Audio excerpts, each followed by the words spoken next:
Da igreja com a paz do Senhor, amém? Amém.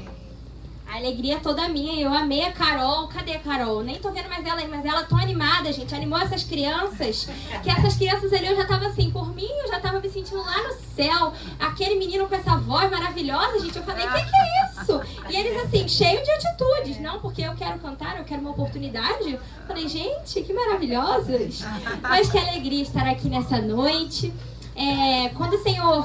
Foi engraçado, né? Porque Deus, quando Ele quer falar com a gente uma coisa, Ele fala várias vezes. E aí era finalzinho de julho, início de agosto, e o Senhor começou a falar comigo sobre identidade. Falei, tá bom, Deus, eu entendi, né? Porque eu abri, é assim, gente, eu abri o Instagram, identidade. Abri o YouTube, pregação, identidade. Era tudo sobre identidade. E eu falei, tá bom, Deus, eu entendi, né? Que o Senhor tá querendo falar sobre esse assunto, mas a gente estava em julho. Pensei, o que tem pra eu falar? Será que você quer que eu pregue isso na célula da faculdade? Não entendi, Deus, o que o Senhor tá querendo.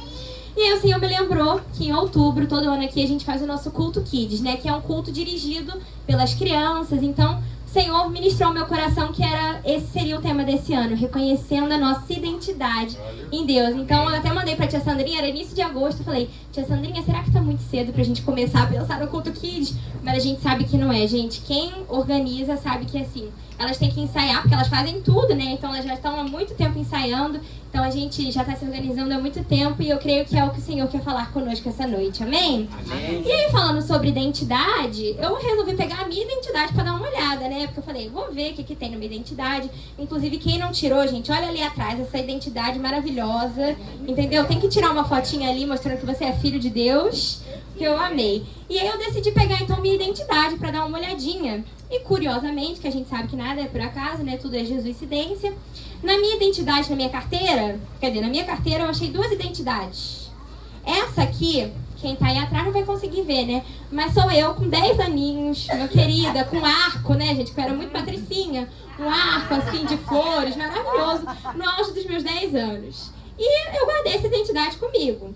As crianças talvez não saibam, mas aqui no Brasil, se você tem um documento, né, uma identidade, antes dos 18 anos, você tem que renovar essa identidade, porque o governo entende que você não é mais aquela pessoa. E realmente, eu não sou mais a mesma, né, gente? Olha aqui, não dá pra ver também, mas aqui estou eu ano passado, com meus 18 anos. E, irmãos, até a minha impressão digital aumentou, né? Porque a gente amadurece, a gente cresce. E aí foi engraçado, porque quando eu abri minha carteira e eu achei essas 2 identidades, o Senhor foi ministrando ao meu coração que é isso que Ele faz com a nossa vida. Porque por mais que eu ande com essa identidade aqui, eu posso tentar ir no cinema, eu posso tentar ir no shopping, eu posso tentar fazer uma compra com essa minha identidade antiga. E eu não vou conseguir mais, porque eu já não sou quem eu era. Eu tenho uma identidade renovada. E eu creio que é isso que o Senhor vai fazer conosco nessa noite. Ele estará renovando a identidade. E eu creio que você não vai sair daqui da mesma maneira como você entrou. E você não vai ser mais reconhecido por quem você era antes. Porque agora você é uma nova criatura. Amém? Então vamos começar. Abra sua Bíblia comigo em 1 Pedro capítulo 2. 1 Pedro 2, versículo 10.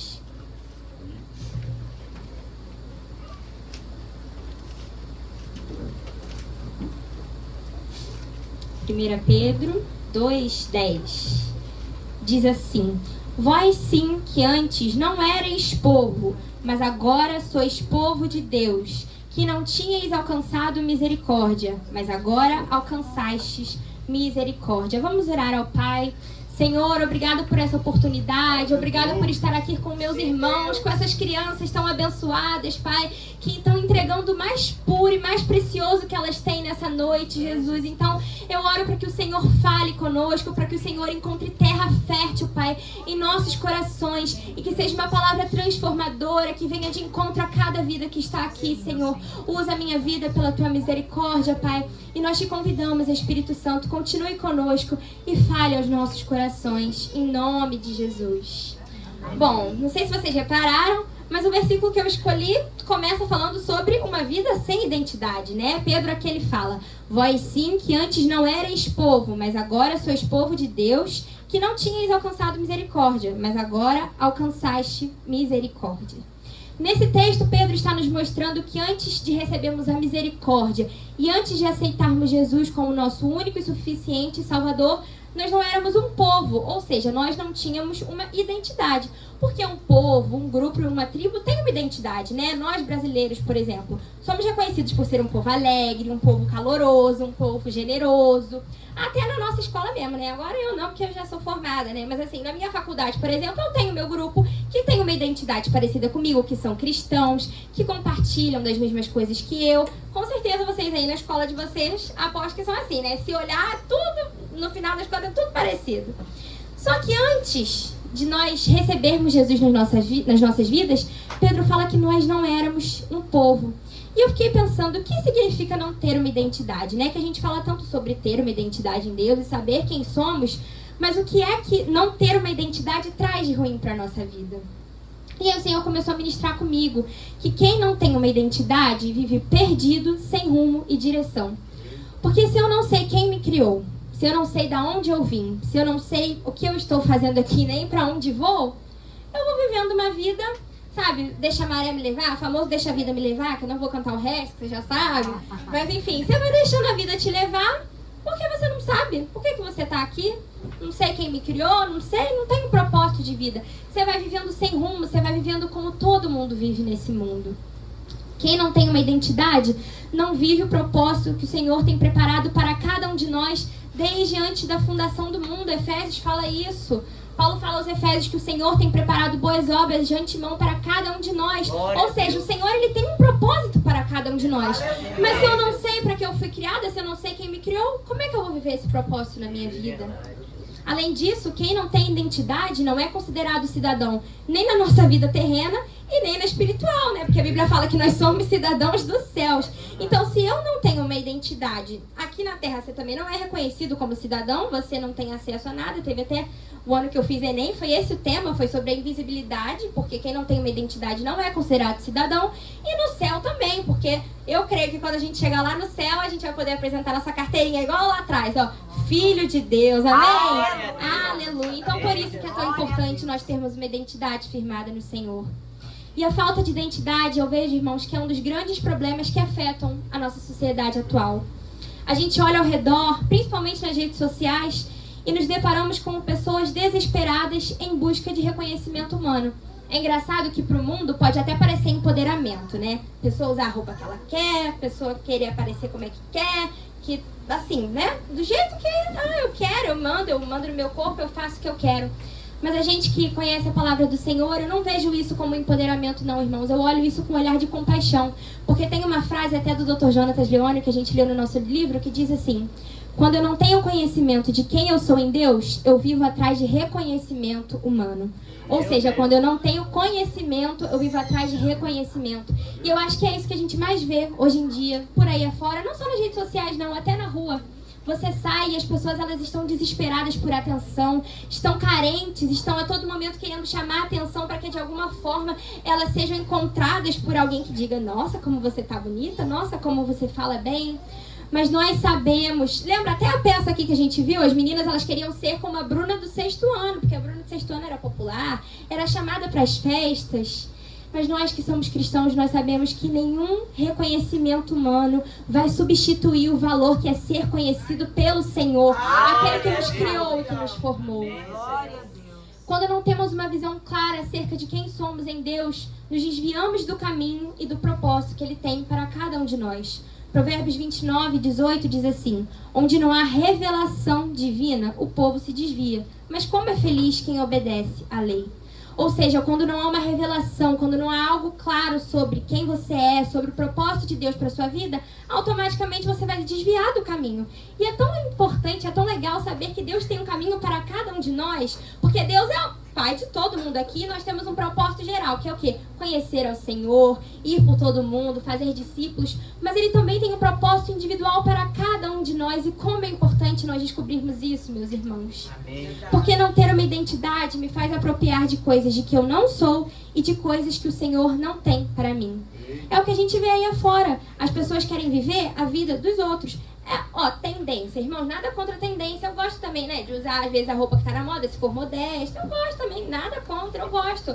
Mas vocês já repararam, gente, grupos de adolescentes no shopping, eles andam tudo igual, com a roupa tudo igual, falam tudo igual e você não consegue nem reconhecer quase diferença entre eles, porque... Inclusive, eu fiz até um trabalho período passado na faculdade sobre isso, sobre uma fase da adolescência que chama identidade versus confusão. Que é exatamente, já foi comprovado que nessa fase ali, a partir dos 12 anos, você começa a ficar numa confusão. Peraí, quem sou eu? Será que eu quero agradar meus pais? Será que eu quero agradar meus amigos? Será que eu quero ser quem eu sou? Mas nós que somos cristãos sabemos que nós temos que agradar e fazer a vontade dele. Amém? Então realmente é normal nessa fase ficar meio confuso assim, porque você está passando por um processo de muitas mudanças e muitas dificuldades. Então nessa fase, nós somos levados por qualquer vento. Quando eu não sei quem eu sou, eu vivo à procura de respostas em coisas e pessoas que não vão nos preencher verdadeiramente, porque só Ele pode nos preencher. Glória a Deus. E nesse caminho perigoso, nós nos deparamos com uma armadilha muito grande, que são as mentiras do diabo a nosso respeito. Porque o diabo, ele não tem o poder de, a não ser como foi como Jó, né? Que o Senhor deu autoridade a ele para tocar na vida dele, mas... O diabo, ele não tem o poder de alterar o plano que ele tem para cada um de nós, mas ele tem o poder de enganar a gente, porque o diabo é o próprio pai da mentira. Então ele começa a trazer mentiras a seu respeito para que você comece a acreditar que você é quem você não é. Ah, porque você acha mesmo que você vai ter capacidade de fazer isso? Você acha mesmo que você, nessa idade, criança, pode pregar para os seus amigos da escola? Que autoridade é essa que você acha que tem?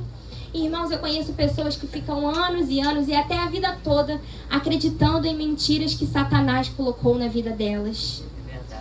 E é isso que o diabo quer fazer. Ele quer fazer com que você acredite que você é uma coisa que você não é. E muitas vezes nós estamos dando ouvido ao diabo, a pessoas usadas por ele, mas nós estamos dando ouvido ao próprio Senhor que nos criou, que nos formou, que sabe tudo sobre nós, irmãos.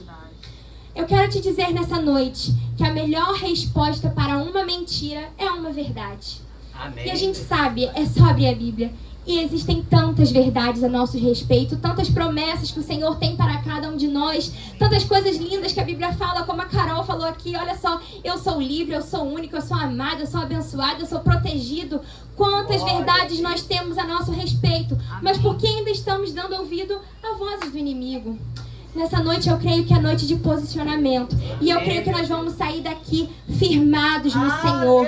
E eu quero te dar uma notícia. Você é quem a Bíblia diz que você é. Amém? Você pode dizer eu sou quem a Bíblia diz que eu sou. Aleluia. Então, já vimos sobre uma vida sem identidade. O quão ruim é viver sem uma identidade. Mas então o que a Bíblia diz sobre a nossa nova identidade? O que nós somos de acordo com a palavra de Deus? E eu separei 2 pontos para a gente conversar nessa noite. Primeiro, nossa nova identidade. A Bíblia diz que nós somos novas criaturas. Então, nós não éramos mais quem nós éramos no passado. A nossa identidade foi renovada. Então, somos novas criaturas. E o segundo ponto que eu separei para a gente falar nessa noite é que fomos adotados pelo Senhor. Agora somos filhos de Deus. Então, abra sua Bíblia comigo em 2 Coríntios, capítulo 5. Amém, Jesus. Glória a Deus. Versículo 17, 18 e 20.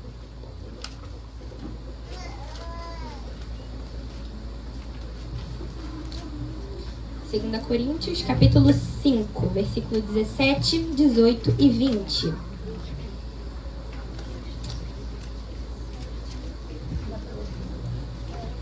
Diz assim: e se alguém está em Cristo, é nova criatura. As coisas antigas já se passaram, eis que se fizeram novas.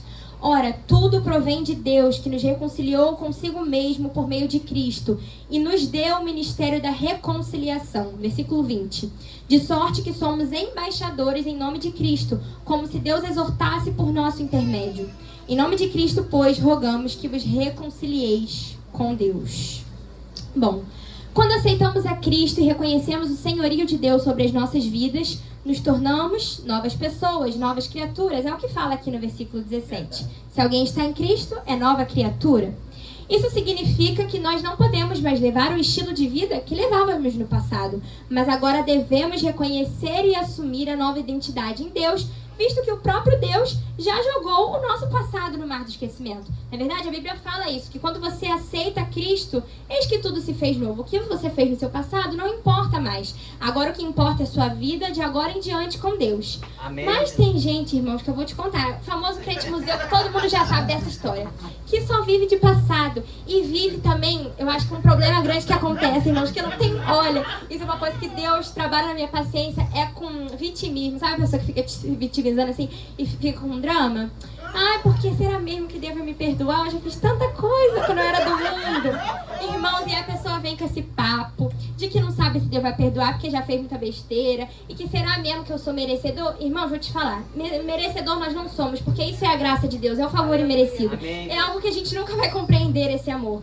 Mas se a Bíblia fala que Deus já jogou o nosso passado no mar do esquecimento, nós temos que assumir essa realidade das nossas vidas, irmãos. Amém. Não dá mais pra gente viver com essa história não de que, ai meu Deus, eu não sei se eu sou nova criatura ou não. É hora de assumir a nossa posição em Deus. Não dá mais não, irmãos. Jesus está às portas aí quando Jesus for voltar, você vai ficar com duas identidades.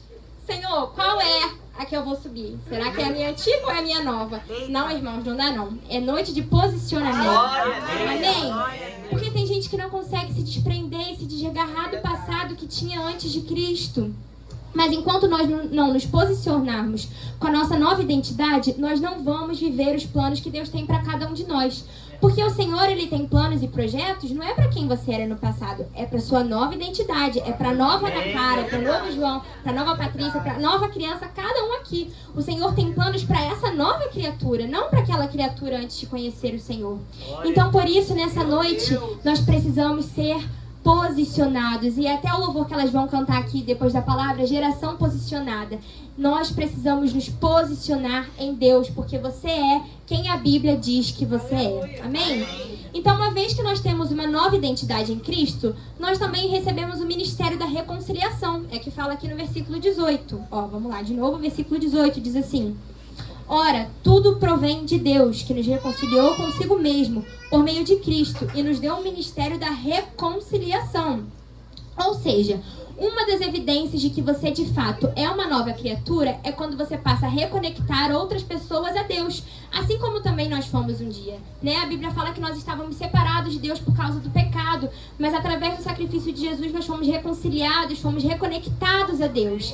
Então, se a Bíblia diz que nós somos novas criaturas e recebemos o ministério da reconciliação, uma das evidências de que, de fato, nós estamos vivendo a nossa nova identidade é quando a gente passa a reconectar outras pessoas a Deus. Quando a gente passa a cumprir esse ministério que o Senhor deu a nós. Amém. Então, assim como fomos reconectados, nosso papel como nova criatura é levar outras pessoas a essa reconciliação. Porque uma nova criatura quer dividir aquilo que recebeu com outras pessoas. Porque seria muito egoísmo da nossa parte, irmãos, guardar essa preciosidade só pra gente, né? Eu saber que eu tenho um Deus que me ama, apesar de todas as coisas, que eu tenho um Deus que entregou o próprio Filho por mim.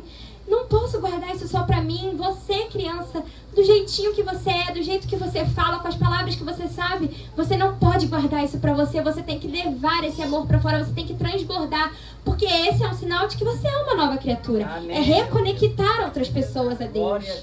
Porque o Senhor nos adotou para que nós venhamos a convidar outras pessoas para entrar nessa família também. Ou seja, fazer discípulos e reconciliar pessoas faz parte do nosso novo DNA.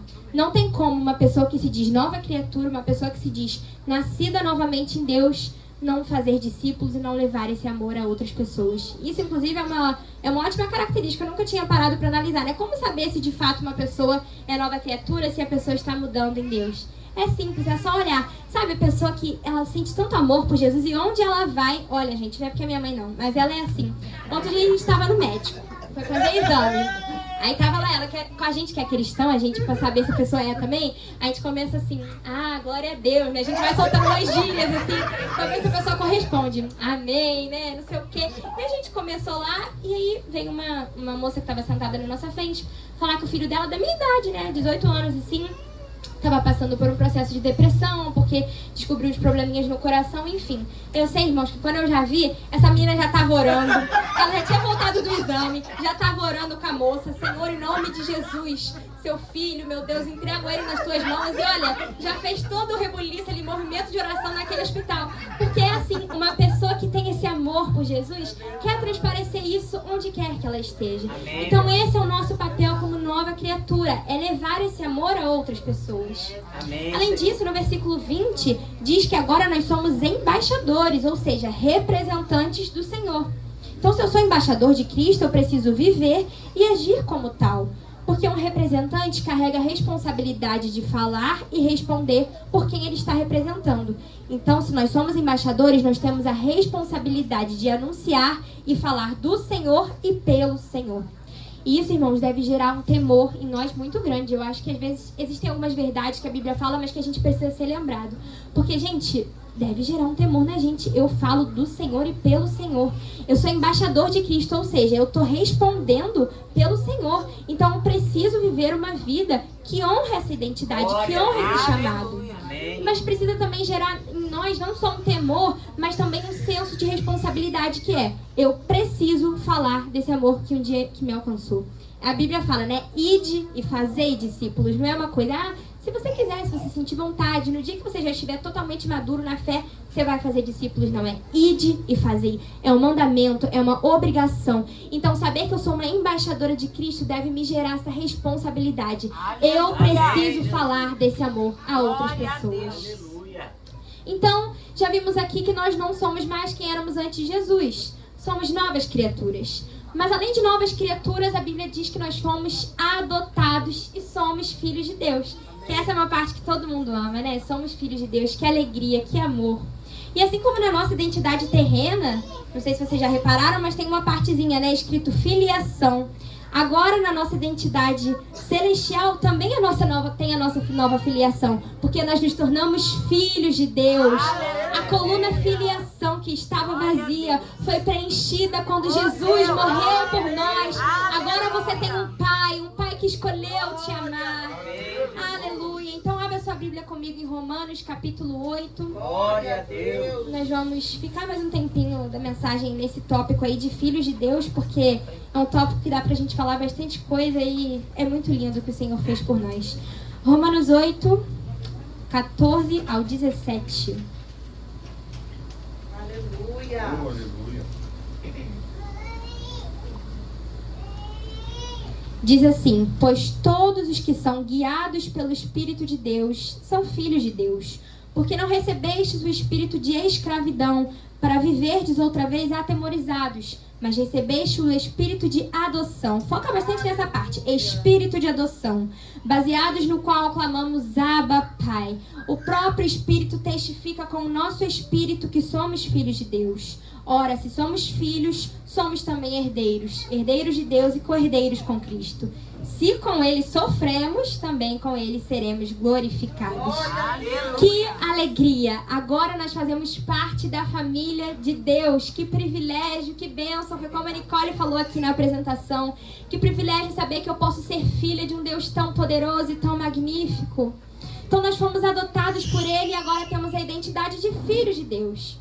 Mas aí, esse ponto agora mexeu muito comigo, porque eu fiquei pensando. Paulo aqui ele fala, né? Recebemos o espírito de adoção. Mas a gente tem uma visão muito deturpada sobre a adoção aqui no Brasil e em algumas partes do mundo também. Né? A gente tem uma visão de que os filhos adotivos, eles são menos amados. Eles são aqueles filhos que, ninguém queria e aí eu peguei pra cuidar. Eu não tenho irmãos, mas tem boatos aí de que quem tem irmão, né, fica assim, porque minha mãe te encontrou no lixo, você foi adotado. Sempre tem esse papinho, né, pra você querer, como se o filho adotivo fosse menos amado. Então a gente tem essa visão meio errada, muito errada, de que um filho adotivo é menos amado, é aquele filho que era rejeitado, ninguém queria e aí foi adotado e pronto. Inclusive, no Brasil, eu descobri que até 1988, os filhos adotivos não tinham os mesmos direitos que os filhos biológicos. Ou seja, existia mesmo essa discrepância entre filhos biológicos e filhos adotivos. Então, eu fiquei refletindo, por que é que Paulo usa essa expressão, né? Diz que nós fomos adotados por Deus. Porque ele poderia simplesmente falar, você aceitou Jesus e agora você se tornou filho de Deus. Mas ele quis usar essa expressão, espírito de adoção. Então, a verdade é que quando Paulo usa a expressão espírito de adoção, nós precisamos analisar o contexto histórico e cultural que isso foi escrito, né? Porque a gente está lendo aqui hoje, Brasil, 2024, mas Paulo naquela época estava escrevendo aos romanos, ou seja, a gente precisa entender o contexto, o que significava a adoção naquele tempo. E aí, esse ponto aqui, irmãos, eu confesso que enquanto eu escrevi a pregação, foi impossível não me emocionar, porque a gente vê o amor de Deus por nós. Por quê? Falando sobre adoção lá em Roma. Em Roma, existia uma tradição chamada dias lústricos, ou dias de consagração, que era uma tradição assim. Para o menino durava até o nono dia de vida, essa tradição. Até o 9º dia de vida, de nascido, o menino não recebia um nome. O bebê, a criança romana, não recebia um nome. Por quê? Quando chegava no 9º dia, era feita uma roda e colocavam aquele bebê no meio da roda. Ficavam ali algumas pessoas da família, alguns amigos em volta. E aí, o pai biológico daquela criança tinha o direito de rejeitar ou assumir o filho biológico. Por quê? Se ele olhasse e visse que a criança tinha alguma deficiência, visse que a criança talvez não fosse muito à frente, porque tem alguns bebezinhos que nascem com algumas dificuldades, ou se simplesmente, como dizem por aí, foi um fruto do acaso, não estava planejado, o pai biológico tinha a opção de rejeitar aquele filho. Ou seja, em Roma, um filho biológico poderia ser rejeitado. Mas falando de adoção, o contexto era diferente. Os romanos entendiam que quem adotava um filho fazia isso por livre e espontânea vontade. Ou seja, o pai que adotava um filho estava dizendo: não, você não é fruto do acaso, você não está aí sobrando, não, eu escolhi te amar. Então, o romano ele não tinha o direito de revogar uma adoção que ele tinha escolhido. Se ele adotava alguém, ele estava dizendo: você é meu para sempre, eu tenho uma responsabilidade com você, e até o seu último dia de vida eu estarei aqui para cuidar, para amar e para te proteger. Você nunca será rejeitado. Então, quando Paulo fala isso aos romanos, que o Senhor colocou em nós o espírito de adoção, é porque ele sabia que para os romanos o laço entre um filho adotivo era maior do que um laço entre o filho biológico. Porque o filho biológico poderia ser rejeitado, mas o adotivo jamais. Você pode dar um glória a Deus nessa noite? Porque é isso que o Senhor ele fez conosco, ele nos adotou. Independentemente do que nós façamos de errado, nada poderá nos separar do amor de Deus. Nada poderá nos separar, irmãos. Isso é muito precioso. Por isso que nós fomos adotados por Ele, porque quando Ele nos adotou, Ele fez um compromisso de que até o dia que Ele volte, ou até o dia que nós formos o encontrar, nós teremos a certeza do cuidado dEle nas nossas vidas. Ele tem um compromisso eterno com cada um de nós. E isso foi provado pra gente, sabe onde? Lá na cruz. Porque não sei se vocês lembram, mas lá na cruz, o próprio Filho biológico de Deus, Jesus Cristo, ele clamou: Deus meu, por que me desamparaste? O próprio filho biológico sofreu por alguns instantes da rejeição. Ele provou do cálice da ira do Senhor. Porque enquanto o filho biológico era rejeitado, nós éramos adotados pelo Senhor. Obrigada, Jesus, por esse amor que nós não merecemos. É muito lindo, irmãos, é muito precioso isso. O próprio filho biológico, ele sofreu a rejeição do Pai. E nós, tão falhos e tão pecadores, fomos escolhidos pelo Senhor. Como Ele nos ama. Aleluia. Então, o que significa ser filho de Deus? O que essa identidade tão preciosa carrega? Eu separei 3 pontos para a gente conversar sobre essa nova identidade de filho de Deus. O primeiro ponto que eu quero falar é que o filho carrega o DNA do Pai. Se nós fomos adotados pelo Senhor e agora nós somos filhos de Deus, nós temos o DNA do nosso Pai. Então abra comigo em Gênesis, capítulo 1. Gênesis 1, versículo 26 e 27.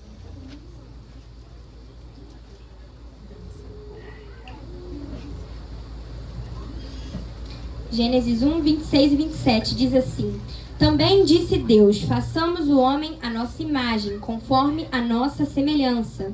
Tenha ele domínio sobre os peixes do mar, sobre as aves dos céus, sobre os animais domésticos, sobre toda a terra e sobre todos os répteis que rastejam pela terra. Versículo 27. Criou Deus, pois, o homem, a sua imagem, e a imagem de Deus o criou. Homem e mulher os criou. Agora vai lá em Gênesis 2, 7. Pula aí uma página. Gênesis 2, 7. Diz assim: então formou o Senhor Deus ao homem do pó da terra e lhe soprou nas narinas o fôlego de vida, e o homem passou a ser alma vivente. Ou seja, nós temos o DNA do Senhor, nós temos as impressões digitais do Senhor no nosso corpo, porque Ele nos formou do pó da terra. Nós somos imagem e semelhança do próprio Deus. Então, o que significa ter o DNA de Deus? Já foi comprovado, né, pela ciência que um filho ele carrega o DNA do pai, não só em sentidos físicos, né, aparência física, mas também personalidade, características de caráter, de personalidade. Então, se nós somos filhos de Deus e nós temos agora o DNA dele, nós temos que ter um caráter, uma personalidade, um estilo de vida parecido com o do nosso pai. Amém. E nós sabemos que o nosso pai tem um caráter santo, puro, amável e irrepreensível. Então, se somos filhos de Deus, devemos ser, pelo menos, o mínimo parecido que sejas com ele, né, irmão? Não dá. É incompatível. Porque nós não podemos viver uma vida que desonra essa filiação. Porque se nós nos dizemos filhos de Deus, quando nós agimos e vivemos de forma contrária ao que a palavra diz, nós não estamos manchando o nosso nome, estamos manchando o nome do nosso Pai. Estamos desonrando, envergonhando o nome do nosso Pai. A Bíblia diz lá em Isaías 43, versículo 7, o seguinte: a todos os que são chamados pelo meu nome, e os criei para a minha glória, eu que formei e fiz. Ou seja, o Senhor nos criou para a glória dele. E eu achei interessante essa semana, eu vi uma comparação, né, que o Senhor nos criou para a glória dele, ou seja, o Senhor nos criou para a boa reputação dele, para que nós pudéssemos engrandecer o nome do Senhor através das nossas vidas. Porque, irmãos, pensa comigo, trazendo aqui agora, falando para a parte terrena. Se eu fizer algo errado, por exemplo, né, estava errado em nome de Jesus, cometi um crime, fiz alguma besteira, fui mal educada, que seja, mal educada, tratei alguém errado. As pessoas vão olhar para mim e vão pensar: quem é que criou essa menina? Quem é que não deu uma boa educação a ela? Quem é que não ensinou a ela o que é certo e o que é errado? Quem é que não ensinou a ética, a moral, os direitos civis? Quem é que não ensinou essa criança no caminho certo? Eu vou estar desonrando não só o meu nome, mas o nome do meu Pai. E é isso muitas vezes que nós estamos fazendo com o nome de Jesus. Porque através das nossas atitudes nós podemos ou envergonhar ou engrandecer o nome dele na nossa vida. Amém. E inclusive, irmãos, essa semana eu passei, olha, uma prova, um mico quase que eu paguei. Por quê? Estava eu na faculdade, né? Eu e meu amigo, que ele também é cristão, filho de pastor, enfim, bem certinho ali na palavra. Então a gente sabe que a gente é alinhado assim, né, em questões de Bíblia e tudo mais. E a gente estava lá conversando.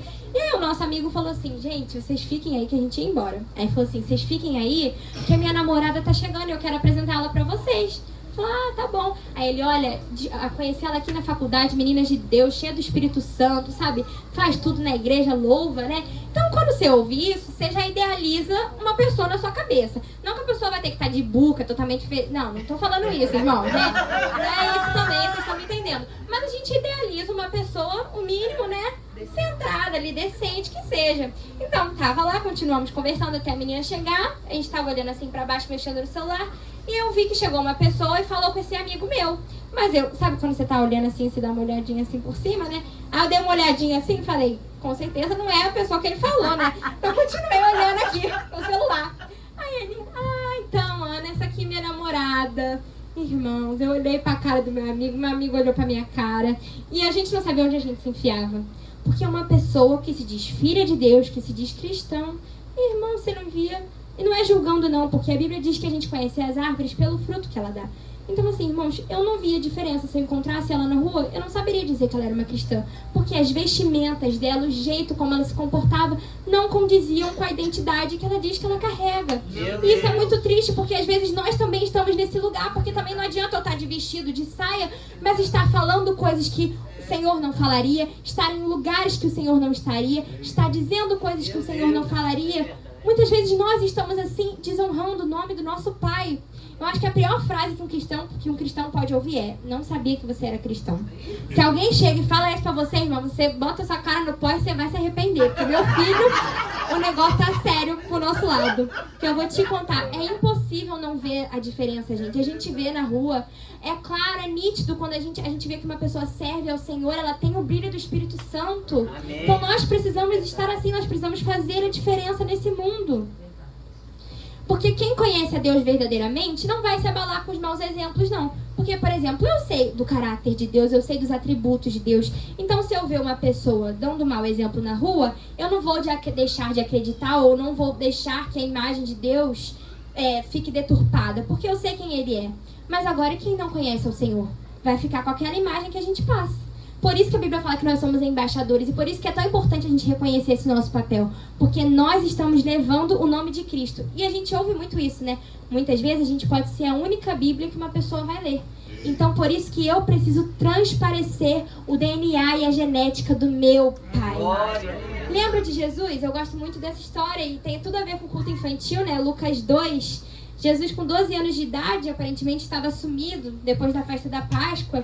E ele foi contado 3 dias depois dentro do templo, conversando com os doutores. E eu gosto muito porque no versículo 49 de Lucas 2 ele fala: por que me procuráveis? Não sabias que me cumpria estar aqui na casa de meu pai?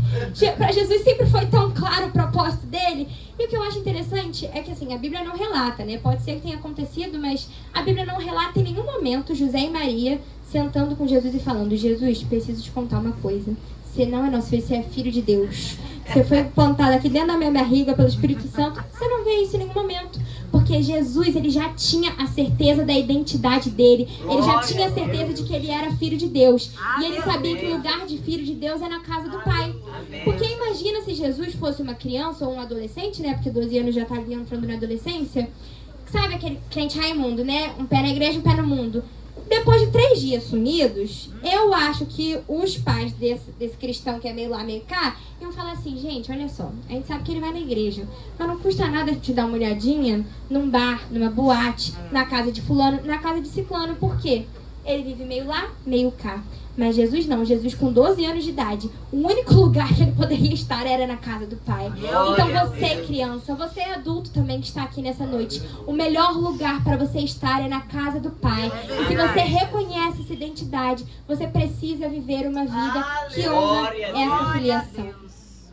O segundo ponto que eu quero falar nessa noite é que um filho tem direitos e uma herança. A Bíblia nos garante inúmeras promessas e direitos que nós temos como filhos de Deus. Antes de estarmos em Cristo, nós éramos órfãos espirituais, debaixo da opressão do pecado e de Satanás. Foi o que eu falei, a nossa parte ali de filiação na identidade estava vazia, nós éramos órfãos. A Bíblia diz que nós éramos, por natureza, filhos da ira, éramos filhos da desobediência e até mesmo filhos do diabo. João 8,44 fala isso. Ou seja, a gente estava completamente lascado, perdido sem Jesus. Nós éramos órfãos e não só órfãos, nós éramos filhos da ira. Porém, Deus interveio e legalmente nos declara seus filhos e filhas, para que possamos usufruir de todos os direitos e responsabilidades como membros de sua família. Romanos 8, abra lá comigo, Romanos 8, 16 e 17. Nós já lemos essas passagens, mas nós vamos ler de novo, porque a gente vai ficar agora aqui nesse texto. Porque agora nós temos direitos, mas também responsabilidades como filhos de Deus. Romanos 8, 16.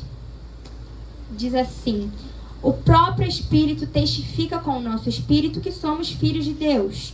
Ora, se somos filhos, somos também herdeiros, herdeiros de Deus e co-herdeiros com Cristo. Se com Ele sofremos, também com Ele seremos glorificados. E é interessante que Paulo aqui, ele fala que seremos testificados aonde? No nosso espírito, sobre a nossa filiação.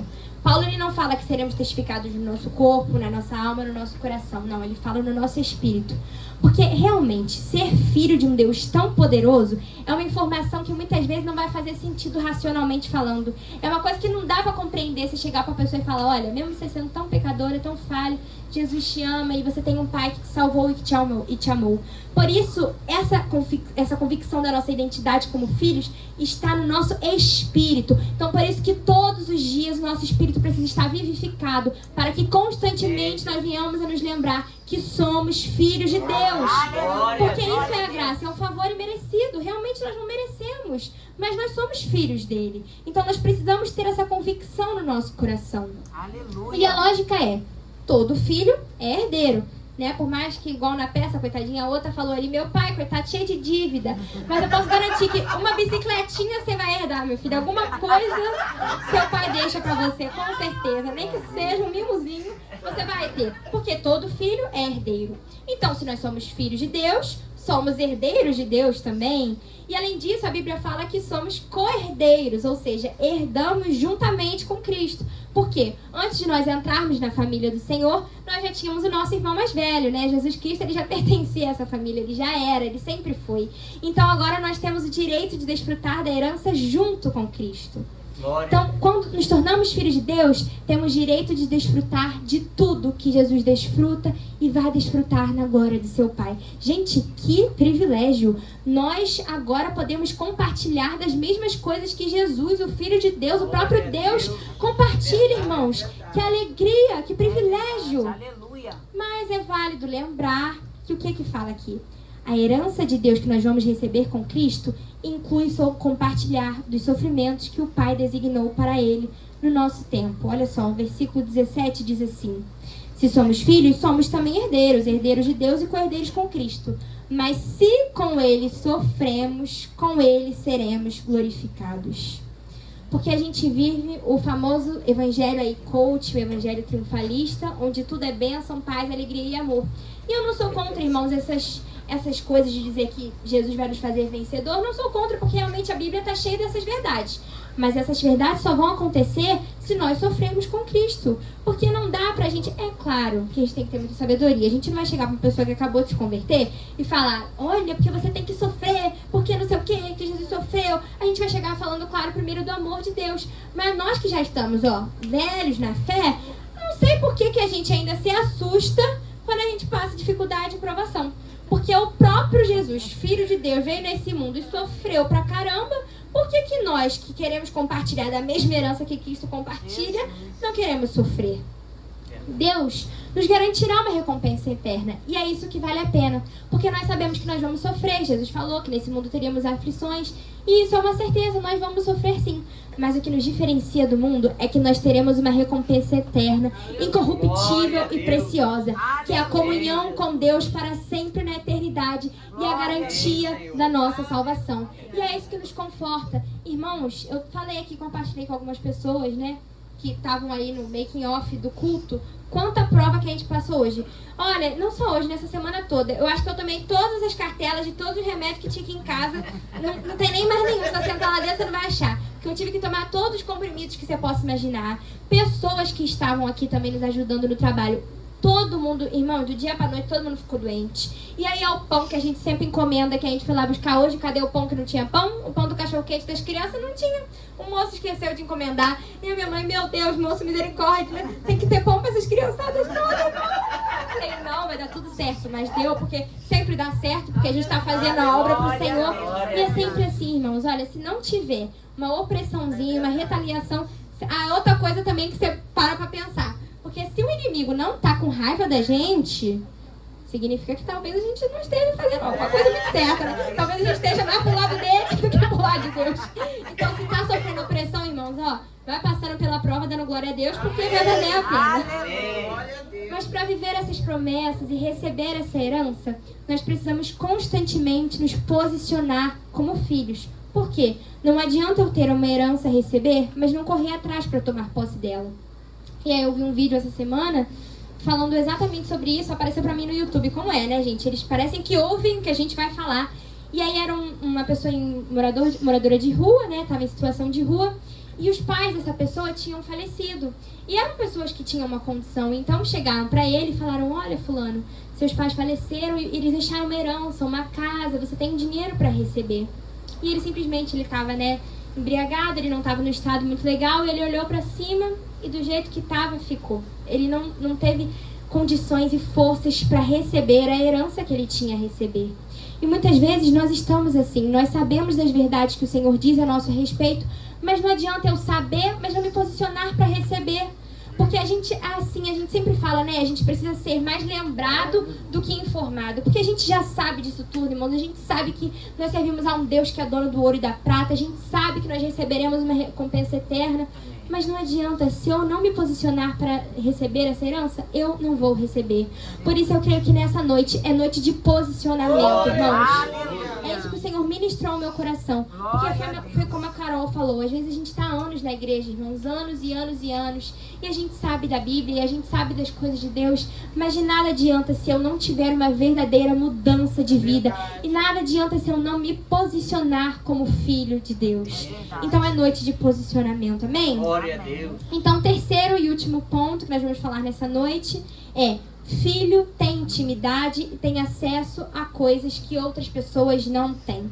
E aí, esse último ponto é um ponto que eu acho que as crianças vão se identificar. Quem foi criado também na igreja provavelmente vai se identificar, porque eu me identifiquei muito. Filho tem intimidade e tem acesso a coisas que outras pessoas não têm. O salmista Davi declara lá em Salmos 25, Salmos capítulo 25, versículo 14, o seguinte: a intimidade do Senhor é para os que o temem, aos quais ele dará a conhecer a sua herança. Ou seja, se somos filhos de Deus e tememos ao Senhor, o nosso Pai, nós temos direito de desfrutar da intimidade do Senhor. É um direito que todos nós temos, né? A Bíblia a todo momento ela nos estimula a buscar ao Senhor, que Ele sempre vai estar ali, pronto a se revelar a nós. Então, se somos filhos, nós temos esse acesso a essa intimidade do Senhor. E desfrutar da intimidade de Deus significa que Ele vai estar presente na nossa vida em todos os momentos. Assim como um pai presente, né? Um pai terreno, quando ele é presente, ele está na nossa vida em todos os momentos. Eu, graças a Deus, tive um pai lindo, maravilhoso, muito presente na minha vida. E ele realmente esteve comigo em todos os momentos e está até hoje. Né? Nas tristezas, não chora. Nas tristezas, Deus está conosco. Nas alegrias, Deus está conosco. E um bom pai também está. Nas risadas, nas conversas difíceis, aquelas constrangedoras, sabe, que a gente não quer ter, mas precisa ter. Vocês ainda estão muito jovenzinhos, né? Mas quando começar aquela fase de gostar de alguém, da primeira pessoa, irmão, aí você vê que aí você tem que chegar, né? Ah, pai, normalmente a gente vai pra mãe, né?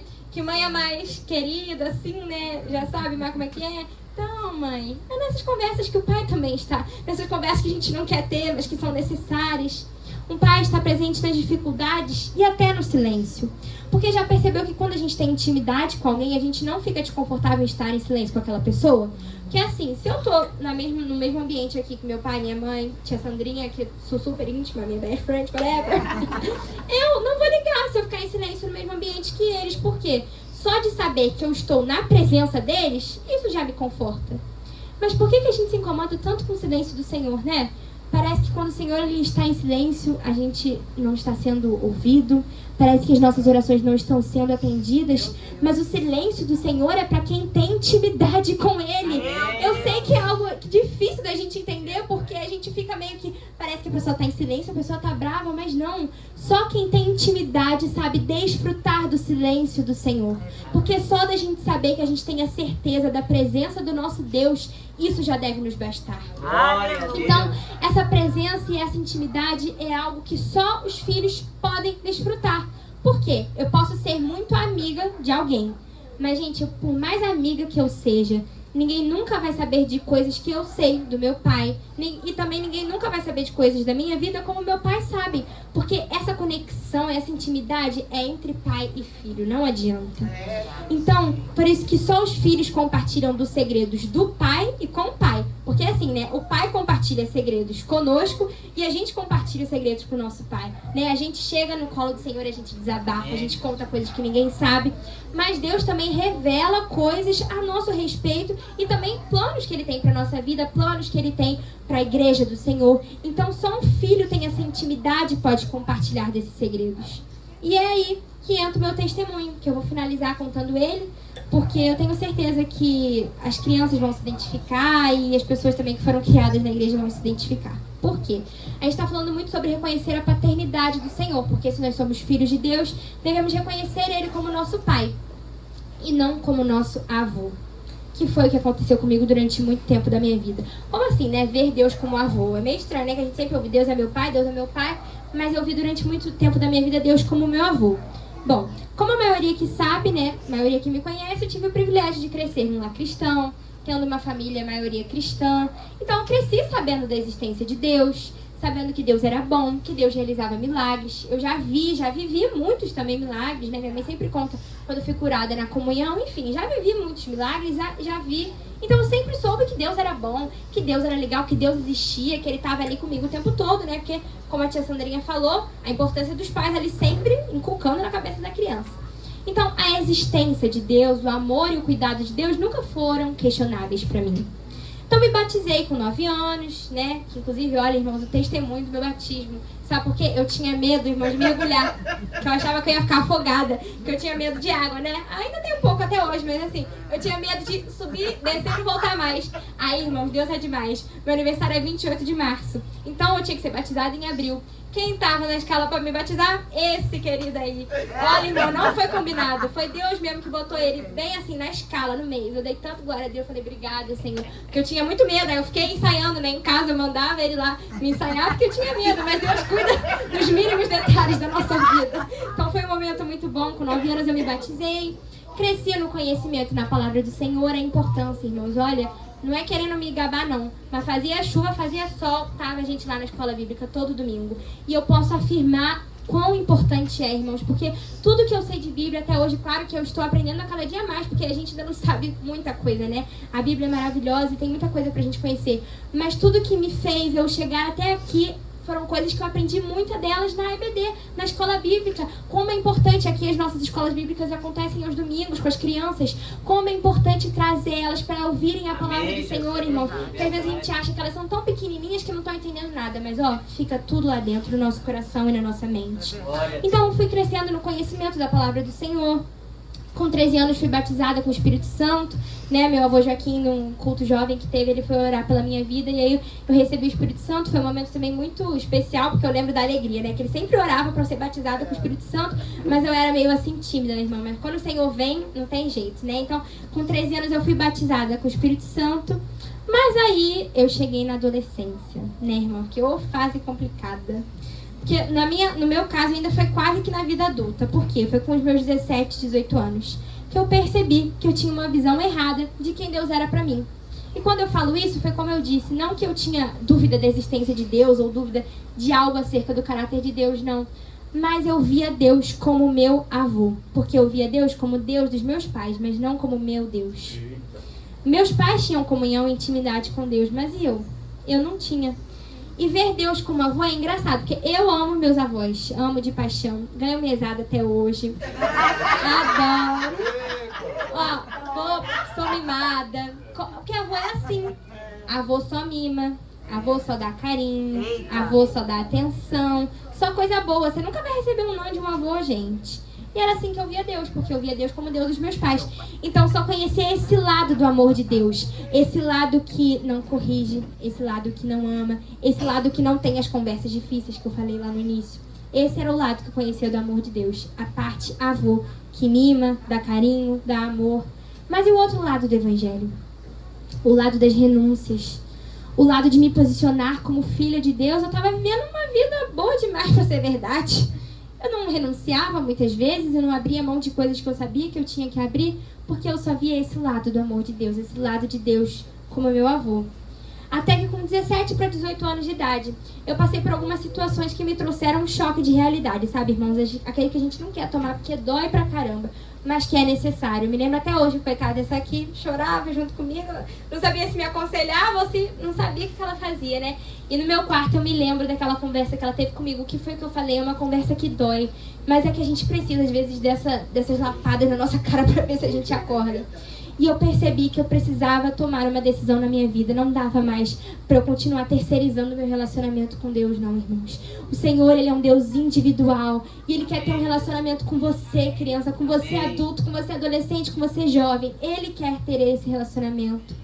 Então foi aí, a partir daquele dia, que eu decidi reconhecer a paternidade de Deus e assumir a minha identidade como filha e buscar conhecê-lo todos os dias.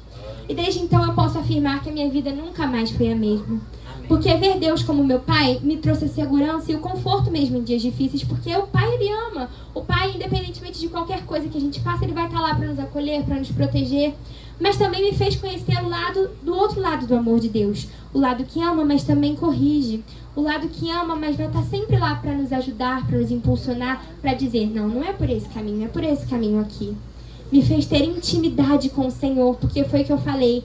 Por mais que eu tenha muita intimidade com meu Lito maravilhoso, minha conexão, que vocês sabem, ele não sabe das mesmas coisas que meu pai sabe acerca de mim, porque ele vive 24 horas comigo, ele tem intimidade profunda comigo. Então, essa foi a melhor decisão que eu tomei na minha vida, reconhecer Deus como o meu pai.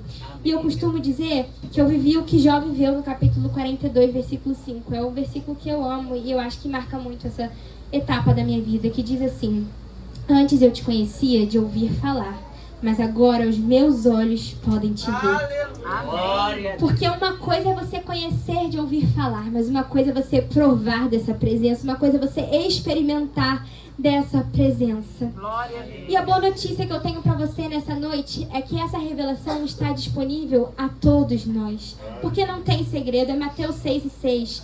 Fecha a porta do teu quarto e ora, que o teu pai que te vê em secreto te recompensará. Mateus 7 diz: peçam, lhe será dado, busquem e encontrarão, batam e a porta lhe será aberta, pois todo o que pede recebe, o que busca encontra, e aquele que bate a porta será aberta. Ou seja, está disponível a todos nós, independentemente da sua idade, independentemente de tempo de conversão, porque, irmãos, olha quanto tempo. Isso foi agora, 17 para 18 anos, 17 anos na presença de Deus, na casa de Deus, sabendo de quem Deus era, mas eu precisava ter esse encontro, porque é impossível você ter um encontro com Deus e não sair diferente, irmãos. Lembra quantos homens na história? Moisés, quando viu a glória do Senhor. Paulo, né, ainda era Saulo, ali no caminho de Damasco, nunca mais foi o mesmo. De perseguidor passou a ser perseguido, porque é impossível você provar dessa presença e não ser transformado. Então o convite do Senhor nessa noite é para intimidade. Ele quer se revelar a você e quer que você o reconheça como Pai na sua vida. Porque muitas pessoas conseguem reconhecer o senhorio do Senhor. Sabe, tem muitas pessoas que têm um temor assim, não, porque Deus, ele é poderoso e ele é o Senhor, mas não conseguem ver Deus como Pai. Porque a visão que a gente tem do nosso Pai terreno afeta muitas vezes a visão que a gente tem do nosso Pai celestial. E talvez você não tenha tido um pai presente na sua vida, talvez você não tenha nem conhecido seu pai tenha falecido, ou então você tenha sido abandonada pelo seu pai terreno. Mas a boa notícia é que Deus é o Pai que você sempre procurou. Deus, ele tem esse amor que nem o melhor pai do mundo, o pai mais presente, pode te dar. Porque Deus é um pai que antes de você pedir, ele já sabe o que você precisa. Ele é esse pai que, independente dos nossos erros, ele está pronto para te abraçar e para te acolher como uma criança de colo. Então nessa noite eu quero te convidar a ficar de pé. Glória a Deus. Porque eu quero orar para que o Senhor preencha essa lacuna na sua vida. Essa lacuna de pai. Eu vou convidar a Paty para vir tocar.